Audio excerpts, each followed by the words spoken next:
Agartala GRP থানার police শনিবার Agartala rail station থেকে 4 রোহিঙ্গা সহ একজন বাংলাদেশি নাগরিককে আটক করতে সক্ষম হয়। পুলিশ জানায়, গোপন সংবাদের ভিত্তিতে শনিবার আগরতলা রেল স্টেশন থেকে 4 রোহিঙ্গা সহ একজন বাংলাদেশি নাগরিককে আটক করা হয়েছে। তারা অবৈধভাবে বাংলাদেশ থেকে রাজ্যে এসেছে।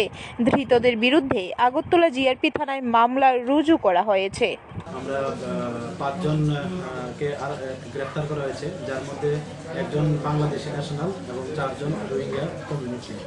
তো তারা অ্যাকচুয়ালি আমাদের ভারতের বর্ডার ক্রস করে ইলিগালিভাবে, এবং তারা এর মধ্যে কেউ চেন্নাই এবং কেউ গুজরাট এবং হায়দ্রাবাদ যেতে চেয়েছিল।